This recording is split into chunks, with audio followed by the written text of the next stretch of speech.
Hello, good evening everyone. My self Bhupendra Singh. आज मैं आपको क्लास 10th मैथ्स के अंदर चैप्टर 2 जिसका नाम है पोलिनोमियल, उसकी एक्सरसाइज 2.2 के फर्स्ट क्वेश्चन के फोर्थ पार्ट से एक्सप्लेन करूँगा। इसके थर्ड पार्ट तक मैंने जितना भी आपका इसका एक्सरसाइज का बेसिक है उसके साथ एक्सप्लेन कर रखा है, तो आप उस क्वेश्चन को आप मेरी पहले वाली से जो वीडियो है उसको देख सकते हैं, और डिस्क्रिप्शन में उस वीडियो का लिंक भी दे रखा है अगर आप फर्स्ट पार्ट का लिंक वीडियो प्ले करके देखें तो आइए अब हम इसके फोर्थ पार्ट से करते हैं। अब इसमें दे रखा 4u² + 8u, ये आपकी क्वाड्रेटिक इक्वेशन है। इसके अंदर आपको क्या फाइंड आउट करना है? जीरोज इस पोलिनोमियल का, और जो रिलेशन को वेरीफाई करना है किसके, इसके जीरोज के और कोफिशिएंट।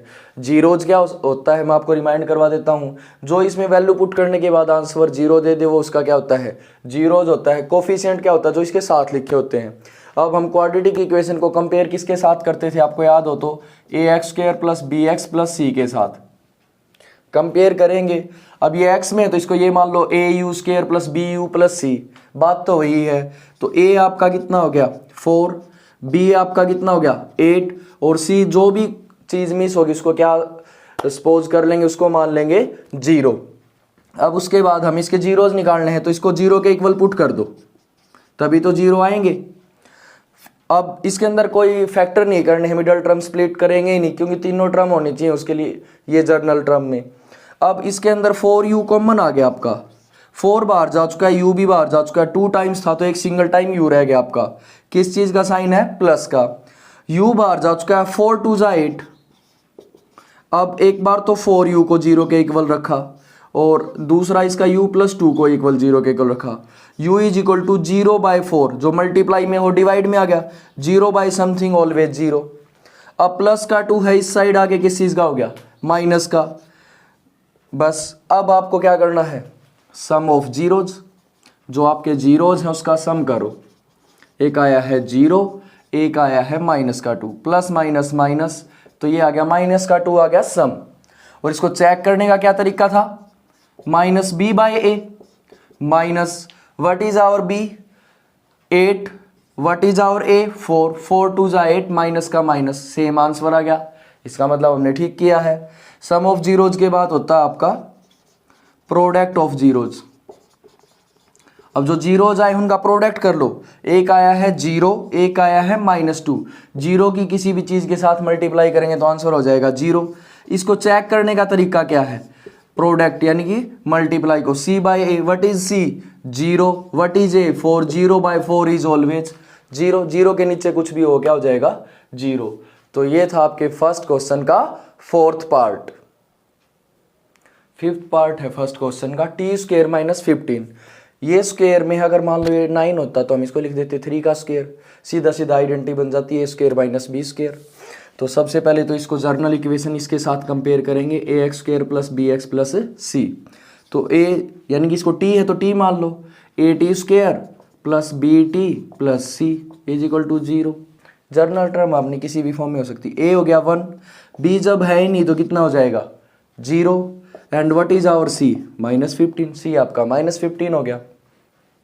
अब जब भी अगर आपका ऐसा आए 15 को आप लिख लो √15 का स्क्वायर, क्योंकि स्क्वायर से रूट कैंसिल हो गया, बच गया तो 15, बस उसको लिखने का प्रोसेस बदल दिया।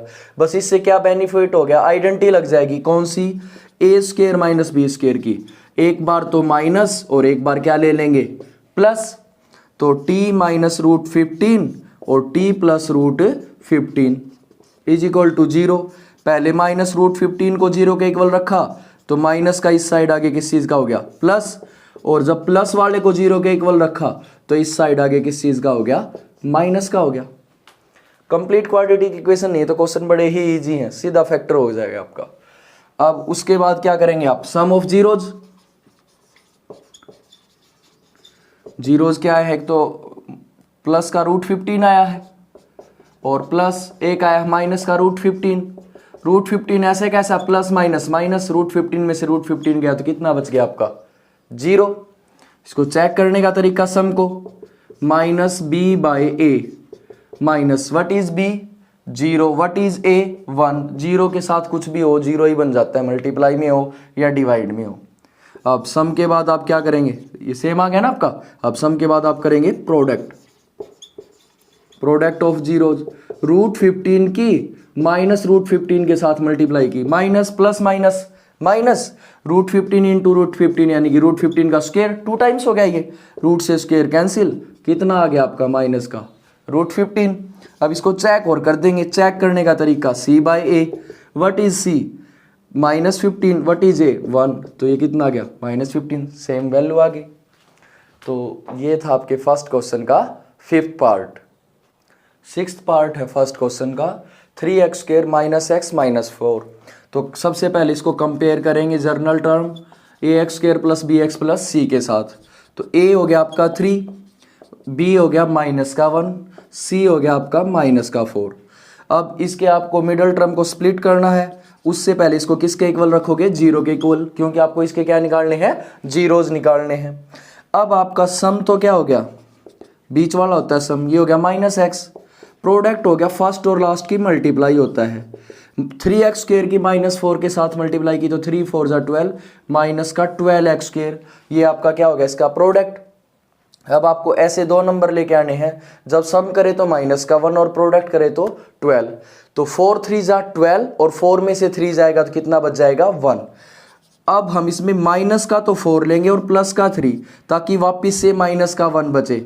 हम क्वेश्चन में कोई भी ऐसा चेंज नहीं कर सकते जिससे आंसर पे इम्पैक्ट आए, तो इससे आंसर में कोई चेंज नहीं आएगा, क्योंकि -x को हमने क्या लिख दिया, -4 + 3 है तो -x ही। अब इन दोनों में क्या कॉमन आ जाएगा, कुछ नहीं, x है, यहाँ से 3, एक x बाहर गया तो एक x किसी का साइन है, -x बाहर जा चुका है, क्या बच गया 4। मैंने कहा थर्ड साइन ऑलवेज इंपॉर्टेंट, कुछ नहीं है तो क्या लिख दिया प्लस, प्लस है तो प्लस, माइनस है तो माइनस, कुछ भी कॉमन नहीं है तो क्या लिख देंगे 1। ये आ गया आपका 3x - 4। अब पूरी इसमें क्या कॉमन आ गया, 3x - 4, और यहाँ से x और यहाँ से प्लस का 1 = क्या आ गया आपका 0। अब 3x - 4 को 0 के इक्वल रखा तो -4 इस साइड आके प्लस का, और जो मल्टीप्लाई में था वो डिवाइड में, x + 1 = 0, जो प्लस का है वो इस साइड आगे किस चीज़ का हो जाएगा आपका माइनस का, तो ये आगे आपके जीरोज। अब निकालते हैं सबसे पहले सम ऑफ जीरोज, क्या क्या आया आपका, एक तो आया 4/3, एक -1, एलसीएम कितना आ गया आपका 3, 4 का 4, जब सेम नंबर है प्लस माइनस माइनस, 3 1 जा 3, 4 में से 3 गया 1, ये आ गया 1/3। अब सम को चेक और कर लेते हैं, किससे चेक होगा ये, माइनस के b/a से, माइनस b कितना है आपका -1 और a कितना है 3, माइनस माइनस प्लस, तो ये आ गया 1/3, दोनों मैच हो गए, तो सम ऑफ जीरोज तो ठीक है आपका। सम ऑफ जीरोज के बाद आप करेंगे प्रोडक्ट ऑफ जीरोज, जो जीरोज आए उनका प्रोडक्ट, एक था 4/3, एक -1, माइनस का साइन आ जाएगा सेम वैल्यू, क्योंकि 1 के साथ मल्टीप्लाई होने से कोई भी कांस्टेंट में कोई चेंज नहीं आता है। अब इसको चेक करने का तरीका, c/a, c कितना है आपका -4, a कितना है 3, तो ये दोनों सेम आ गए, तो बिल्कुल सही क्वेश्चन आपका। तो ये था आपके फर्स्ट क्वेश्चन का 6th पार्ट। वीडियो के इस पार्ट में सिर्फ इतना ही, एक्सरसाइज 2.2 के फर्स्ट क्वेश्चन के 4 से 6 पार्ट तक। आई होप सो आप सबको अच्छे से समझ में आया है। अगर समझ में आ रहा है तो प्लीज़ ज़्यादा से ज़्यादा मेरी वीडियोस को लाइक करें, कमेंट करें और शेयर करें, और अब तक आपने मेरे चैनल को सब्सक्राइब नहीं किया तो सब्सक्राइब ज़रूर करें। Thank you very much.